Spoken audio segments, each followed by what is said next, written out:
Doctor Yunus একা পরাজিত হতে চান না বলেই বারবার যমুনায় ডেকে সকলকে বলেন, সবাই একত্রিত হন, শেখ হাসিনাকে ঠেকান। ভাগো, আওয়ামী লীগ আসছে, এই ভয়ে আপনার পাওয়ার দরকার নেই, ওরা পাক না। আল্লাহকে ভয় পেলে তো ডক্টর ইউনূস এসব কাজ করতেন না। সুতরাং শেখ হাসিনাকে ভয় পেয়েই যা করছেন দেশে, কেন ভয় পান বলুন তো ডক্টর ইউনূস? প্রথম থেকেই এই সরকারের মূল টার্গেট ছিল একটাই, আওয়ামী লীগ এবং শেখ হাসিনা। দেশের যে কোনো কোণে যে কোনো ঘটনার জন্য দায় চাপিয়ে দেওয়া হয় আওয়ামী লীগের উপর। বিমান বিধ্বস্ত হওয়া বলুন আর সেনাবাহিনী নিরস্ত্র জনগণের উপর চালানো বলুন, সবই নাকি শেখ হাসিনার নির্দেশে হচ্ছে দেশে। কোনো নির্বাচন ছাড়াই সে ক্ষমতায় আসা সরকার, তার জনভিত্তির চেয়ে বেশি নির্ভর তার বাহিনীর উপর নির্ভর করে আছে এই সরকার। যে কোনো সময় এই লালু ভুলুদের লেলিয়ে দিয়ে উনি যা ইচ্ছে তাই করেন, মব লেলিয়ে দিয়ে যা ইচ্ছে তাই করেন।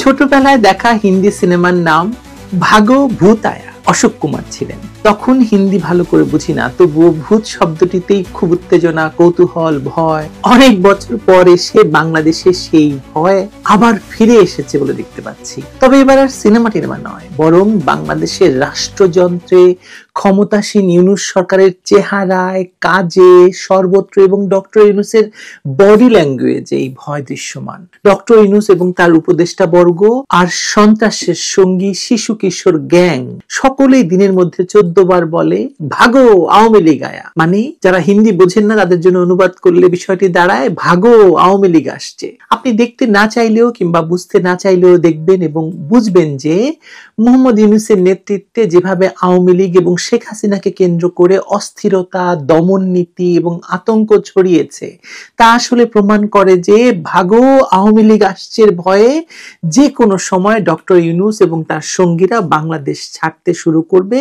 কোন দিকে দৌড় দিবে সেটা আমি জানি না, কিন্তু প্রশ্ন হলো, এত দমন, নিষেধাজ্ঞা, নির্বাসন, গ্রেপ্তার এবং অপপ্রচার সত্ত্বেও আওয়ামী লীগের নাম শুনলেই কেন কেঁপে ওঠে এই সরকার?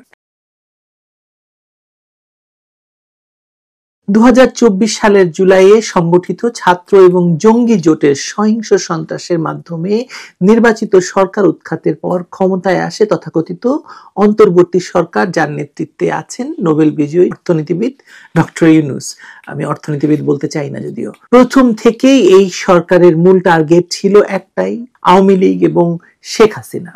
সরকার আর কোনো কাজই করেনি এক বছরে যাকে আপনি আপনার জন্য, দেশের জন্য, জনগণের জন্য ভালো বলতে পারবেন, কারণ তারা মূলত ব্যস্ত থেকেছে আওয়ামী লীগ এবং শেখ হাসিনা নিধনে। চলুন দেখে আসি এই এক বছরে সরকার আসলে কি কি করেছে। প্রথমত, আওয়ামী লীগ নিষিদ্ধ করেছে, নিবন্ধন বাতিল করেছে, ছাত্রলীগ, যুবলীগ সহ সহযোগী সংগঠনও বেআইনি ঘোষণা করেছে, লক্ষাধিক নেতাকর্মীকে গ্রেপ্তার করেছে, মানে 4 লক্ষ নেতাকর্মী তো গ্রেপ্তারই আছে, 1200-র মতো নেতাকর্মীকে হত্যা করা হয়েছে। শেখ হাসিনার বিরুদ্ধে আইসিটিতে একাধিক মামলা, নির্বাসন তো অনেক আগেই দেওয়া হয়েছে, শুরুতেই দেওয়া হয়েছে তাকে। মিডিয়া, বাক স্বাধীনতা এবং সামাজিক যোগাযোগ মাধ্যমে নজরদারি এবং নিয়ন্ত্রণ ভয়ঙ্করভাবে বেড়েছে। আপনাদের মনে হয় না যে এই এক বছর ধরে এই পুরো অপারেশনটা, মানে এই সরকারের পুরো কাজটা যেন একটাই বার্তা দিচ্ছে, ভূতকে বন্দি করো, কারণ সে ফিরলে আর কিছুই থাকবে না। মানে ভয়টা কতখানি তাদের রন্ধ্রে রন্ধ্রে ঢুকে গেছে, স্নায়ুর ভেতরে ঢুকে গেছে। মানে রাজনীতির ভেতরে তারা ভূত দেখতে পাচ্ছে।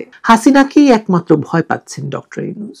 আজকের বাংলাদেশের রাজনৈতিক চেতনা এটাই। জানি না ডক্টর ইউনূস আল্লাহ খোদায় বিশ্বাস রাখেন কিনা, বিশ্বাস রাখলেও আল্লাহকে তিনি হয়তো এতটা ভয় পান না যতটা পান শেখ হাসিনাকে। বোঝাই যায় শেখ হাসিনা এবং আওয়ামী লীগকে ঘিরে এমন অস্বস্তি, ভয়, সন্দেহ, দমন নীতি সবই ডক্টর ইউনূস ও তার সরকারের ভীত এবং সন্ত্রস্ত হওয়ার গভীর ক্ষতচিহ্নর প্রমাণ। আল্লাহকে ভয় পেলে তো ডক্টর ইউনূস এসব কাজ করতেন না। সুতরাং শেখ হাসিনাকে ভয় পেয়েই যা করছেন দেশে, কেন ভয় পান বলুন তো ডক্টর ইউনূস? কোন সে সত্য যা ডক্টর ইউনূস এবং তার সঙ্গীদেরকে এতটা ভীত এবং সন্ত্রস্ত করে তুলেছে যে তারা শেখ হাসিনা কিংবা আওয়ামী লীগের নাম নেওয়া ছাড়া এক গ্লাস পানিও মুখে দেন না? প্রতিদিন সকালে উঠে শেখ হাসিনা, দুপুরবেলা আওয়ামী লীগ, বিকেল বেলা শেখ হাসিনা এবং আওয়ামী লীগ, এবং ঘুমোতে যাওয়ার আগে আরেকবার আওয়ামী লীগ আর শেখ হাসিনার নাম নিয়ে ঘুমোতে যান তারা। ওদিকে কিন্তু দিন রাত বলে যাচ্ছেন যে দেশে নাকি আওয়ামী লীগের অস্তিত্ব নাই, মানুষের মন থেকে আওয়ামী লীগ মুছে গেছে, শেখ হাসিনাকে মানুষ বাংলাদেশ থেকে তাড়িয়ে দিয়েছে। ওমা, মিনিট খানিক যেতে না যেতেই আবার তারাই ডাক ছেড়ে ডুকরে উঠে, ভাগো আওয়ামী লীগ আসতেছে। দেশের যে কোনো কোণে যে কোনো ঘটনার জন্য দায় চাপিয়ে দেওয়া হয় আওয়ামী লীগের উপর।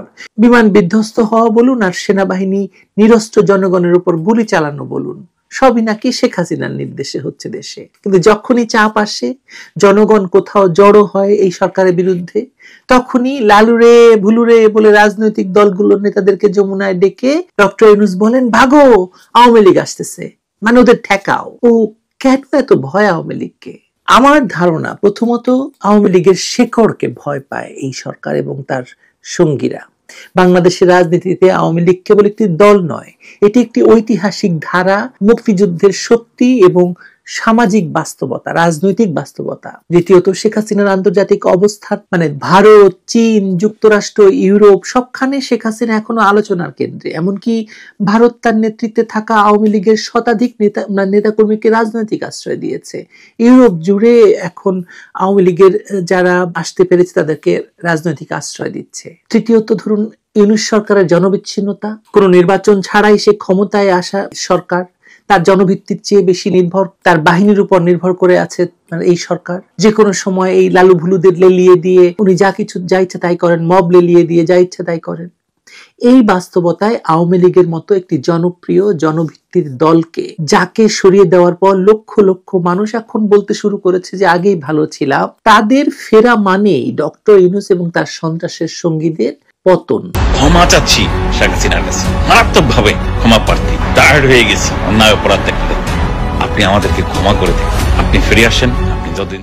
এটা তো বাস্তবতা। মানে কি রাজনীতিটা চলছে আপনি দেখুন। আমার চেয়েও ভালো জানেন আপনারা যে এই যে ভাগো আওয়ামী লীগ আসছে, এই বাক্যটি এখন সরকারের মুখে, সেনাবাহিনীর আলোচনায়, সংবাদ সম্মেলনে, এমনকি সচিবালয়ের চায়ের কাপে, পত্রিকার পাতায় তো আছেই। এটি রাজনৈতিক রসিকতা নয়, এটি একটি মূর্তিমান আতঙ্কের নাম। এই মুহূর্তে ইন্টারিম সরকারের জাতীয় অসুস্থতার নামও। আর এই আতঙ্ক এবং অসুস্থতা থেকেই আদালতের মাধ্যমে শেখ হাসিনা সহ আওয়ামী লীগ নেতাদের ফাঁসির রায় ইতিমধ্যে নাকি লেখা হয়ে যাচ্ছে। মানে এখন শুধু আনুষ্ঠানিকভাবে সেই পাঠ করা বাকি যে ফাঁসির রায় দেওয়া হয়েছে। এই আগস্টে নাকি সে রায় দেওয়া হবে। যার জোশে সরকারের পণ্ডিত উপদেষ্টা তার বক্তৃতায় শেখ হাসিনাকে পাকিস্তানি সেনাবাহিনীর চেয়েতেও হিংস্র আর ভয়ঙ্কর প্রমাণের বাণী দিয়েছেন। লোকে সমালোচনা শুরু করলে আবার তিনি দুঃখ প্রকাশ করেছেন। আর এ কারণে দেশের ভেতর প্রতিটি ভিন্ন মত দমন করা হচ্ছে আওয়ামী লীগ ট্যাগ দিয়ে। নির্বাচন থেকে আওয়ামী লীগকে দূরে রাখতে যা কিছু সম্ভব সবই করে যাচ্ছে বা করার চেষ্টা হচ্ছে।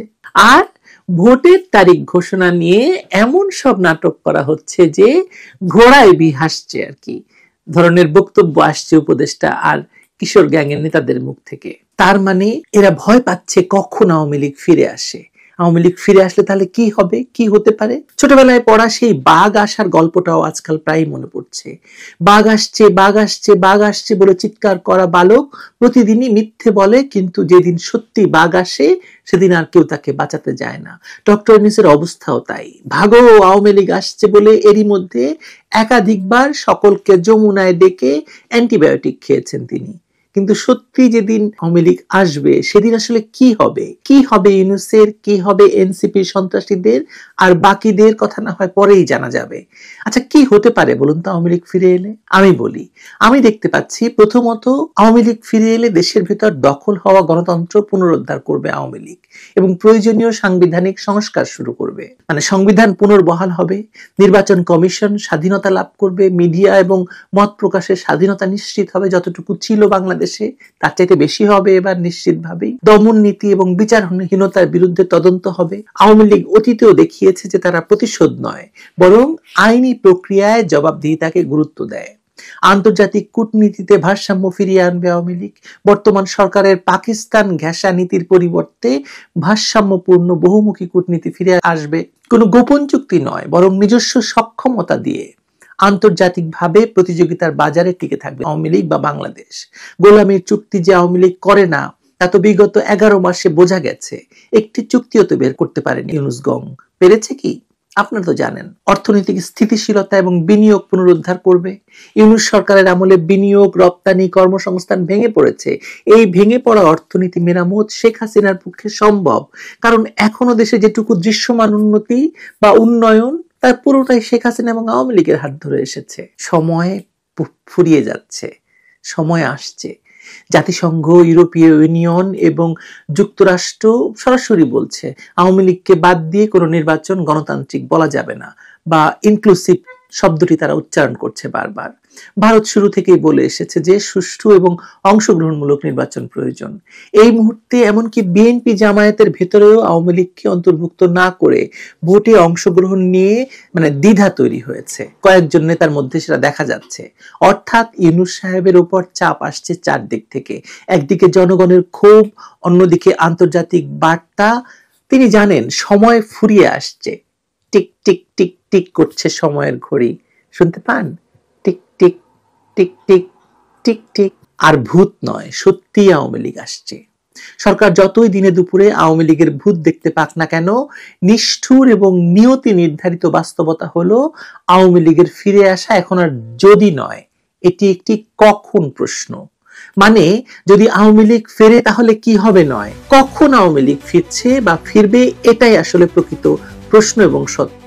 আর সে কারণেই আওয়ামী লীগকে কেন্দ্র করে যে আতঙ্ক ইউনূস সরকার ছড়াচ্ছে তা শুধু রাজনৈতিক নয়, এটি একটি রাজনৈতিক পরাজয়ের প্রতীক। ডক্টর ইউনূস একা পরাজিত হতে চান না বলেই বারবার যমুনায় ডেকে সকলকে বলেন সবাই একত্রিত হন, শেখ হাসিনাকে ঠেকান। ঐক্য হচ্ছে না, আরো ঐক্যমত দেখান। তাদের ভয় যুক্তিসঙ্গত, কারণ শেখ হাসিনা ফিরে আসবেন, অবশ্যই ফিরে আসবেন।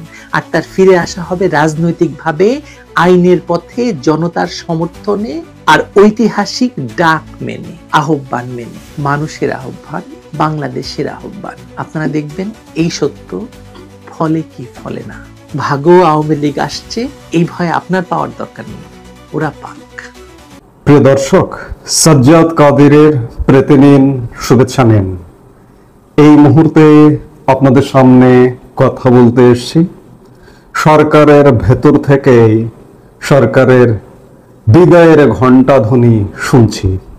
কবে বিদায় নিচ্ছেন ডক্টর ইউনূসের সরকার, এই প্রসঙ্গটি নিয়ে আপনাদের সামনে কথা বলবো। আপনারা নিশ্চয়ই কান পাতলে শুনতে পাচ্ছেন যে সরকারের ভেতর থেকেই সরকারের বিদায়ের ঘণ্টা ধ্বনি প্রতিনিয়ত বেজে উঠছে। বাংলাদেশের ইতিহাসে সবচেয়ে দুর্বলতম সরকারটি হচ্ছে ডক্টর ইউনূসের সরকার।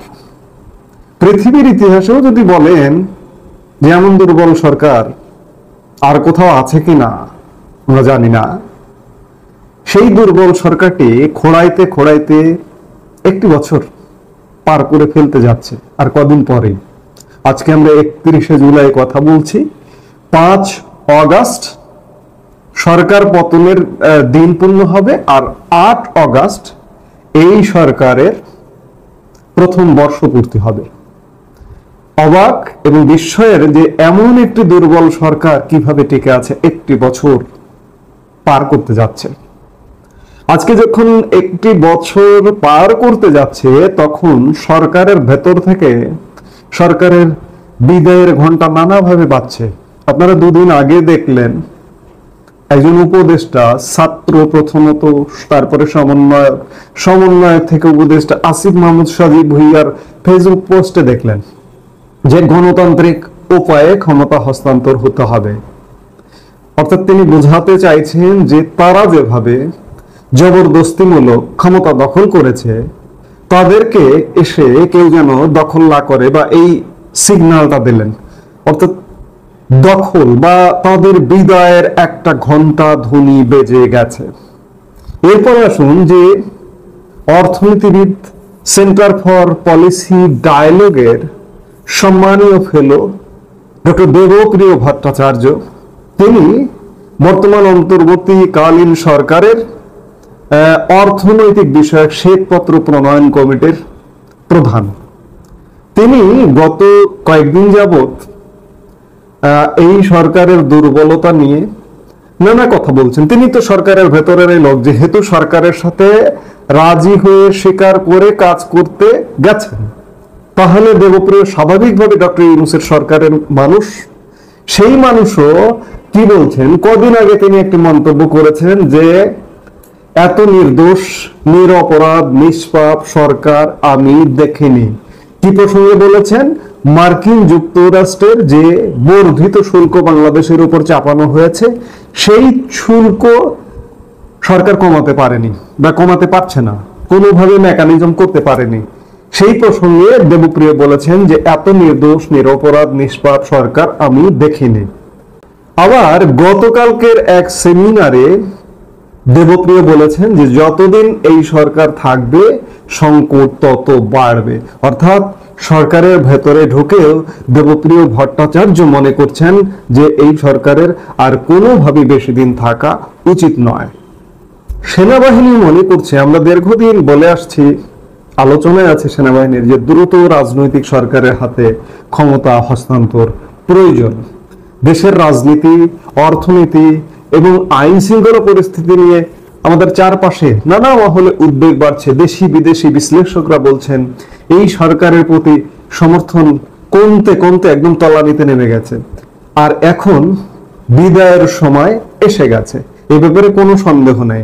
দেশি বিদেশি নানা ক্ষেত্রে চাপের মধ্যে আছে সরকার। সরকারের ভেতরের লোকজন আজকে বলতে বাধ্য হচ্ছে যে সরকারের বিদায়ের সময় হয়ে গেছে। আরো দেখুন, বিগত সরকারের সব সময় সমালোচনা করেছেন, সব সময় 16টি বছর সমালোচনা করেছেন, যৌক্তিক সমালোচনা করেছেন সাংবাদিক, সম্পাদক, নিউজ সম্পাদক নুরুল কবির। তিনি এই সরকারের একটি জায়গায় যেতে অনাগ্রহ প্রকাশ করেছেন।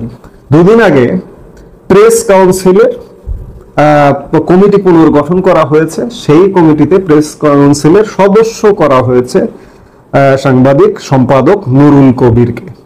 নুরুল কবির ফেসবুক পোস্টে জানান দিয়ে বলেছেন যে আমার নামটি প্রত্যাহার করা হোক, এবং তিনি এটিও বলেছেন যে কত বড় ধৃষ্টতা, আমাকে না জানিয়ে আমার নাম অন্তর্ভুক্ত করা হয়েছে। আগে বিভিন্ন সময়ে, আগে কোন সময় তিনি সেটি বলেননি। আওয়ামী লীগ সরকারের যেহেতু 16 বছর ছিল, দীর্ঘ সময়, বিএনপির সময় হবে কিনা আমি জানি না, যদি আওয়ামী লীগ সরকারের সময় হয়, তিনি বলেছেন যে আগে আমাকে অনেকবার প্রেস কাউন্সিলের সদস্য বা বডিতে যেতে বলেছে এবং আমাকে আগে থেকে ফোনে অবগত করা হয়েছে, আমার অনুমতি নেওয়া হয়েছে, অথচ এখনকার সরকার আমার অনুমতিও নেয় না। তাহলে কি নুরুল কবির বলতে চাইছেন যে আগের সরকারই ভালো ছিল? এই একটি কথা থেকে এটি বোঝা যায় যে আগের সরকার ভালো ছিল। আপনার দল করা লাগবে না, আপনার দল কেনাও হওয়া লাগবে না ভাই। আমি একদম নিরপেক্ষভাবে 54 বছরের বাংলাদেশের শাসন, 54 বছর আগে আমার জন্ম না হলেও আমি অন্ততপক্ষে ইতিহাস তো পাঠ করেছি, আমি রাজনীতি বিজ্ঞানের ছাত্র, আমি ইতিহাসের ছাত্র, আমি অর্থনীতির ছাত্র হিসেবে আমি তো ইতিহাস পাঠ করেছি।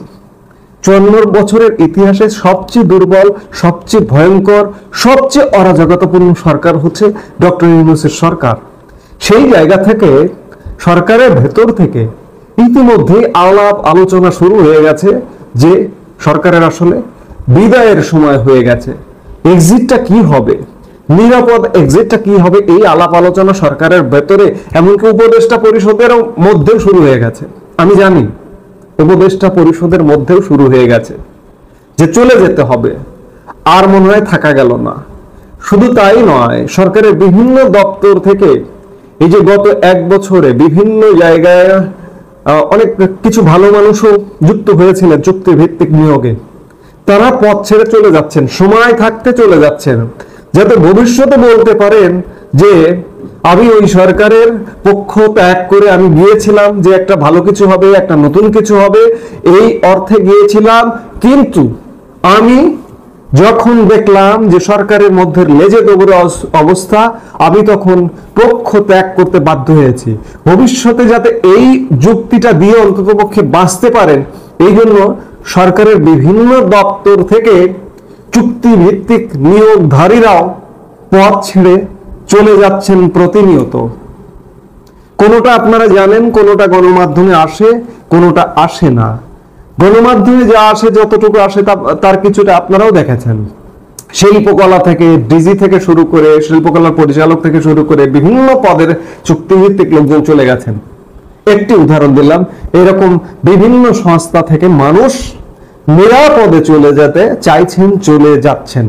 অর্থাৎ সরকারের যে বিদায় ঘন্টা বেজে গেছে, সরকারের যে এক্সিট করতে হবে, সরকারের যে ক্ষমতা হস্তান্তর করতে হবে, সেটি নির্বাচনের মাধ্যমে নাকি আরেকটি সরকার, এই সরকার নির্বাচন কেমন নির্বাচন দেবে আপনারা জানেন, হয়তো জাস্ট একটি হাত বদল হবে, একটি সরকারের হাত বদল হবে, কিন্তু নিরপেক্ষ, অবাধ এবং সর্বজন গ্রহণযোগ্য, পৃথিবীতে গ্রহণযোগ্য একটি নির্বাচন অন্ততপক্ষে ইউনূস সরকারের দ্বারা সম্ভব নয়। এটি দোষে, নানা দোষে দুষ্ট হয়ে গেছে, পক্ষপাত দোষে দুষ্ট হয়ে গেছে এই সরকারটি। কাজেই সরকারের বিদায়ের ঘন্টা বেজে গেছে, ভেতর থেকেও ঘন্টা ধ্বনি আমরা প্রতিনিয়ত কান পাতলে শুনতে পাচ্ছি, আশপাশে শুনতে পাচ্ছি। এখন প্রশ্ন হচ্ছে যে বিদায়টা কবে হবে? আর খুব বেশি দিন হয়তো সময় লাগবে না, সেটি একটা সুন্দর সমাধানের বিদায় হবে, নাকি অস্থিতিশীলতা, একটা হাত বদল হয়ে আবার অস্থিতিশীলতার দিকেই যাবে বাংলাদেশ, সেটি আসলে সময়ই বলে দেবে। সামনের দিনগুলোতে কি ঘটতে যাচ্ছে আমাদের অপেক্ষা করতে হবে এবং দেখতে হবে। এটি বলতে পারি যে সরকারের ভেতরে ইতিমধ্যে প্রত্যেকের মধ্যে বিদায়ের ঘন্টা ধ্বনি বেজে গেছে, প্রত্যেকের হৃদয়ে বিদায়ের ঘন্টা বেজে উঠছে। উপদেষ্টা পরিষদ থেকে শুরু করে, এই যে আমি বললাম, বিভিন্ন দপ্তর, বিভিন্ন কমিশন, বিভিন্ন জায়গায় যারা দায়িত্বে আছেন, তাদের মধ্যে বিদায় বিদায় বিদায় এমন ঘন্টা বাজছে। বিদায়টা কখন হয় আমরা সেটি দেখবার অপেক্ষায় আছি। এই মুহূর্তে এ পর্যন্ত, সবাই ভালো থাকুক।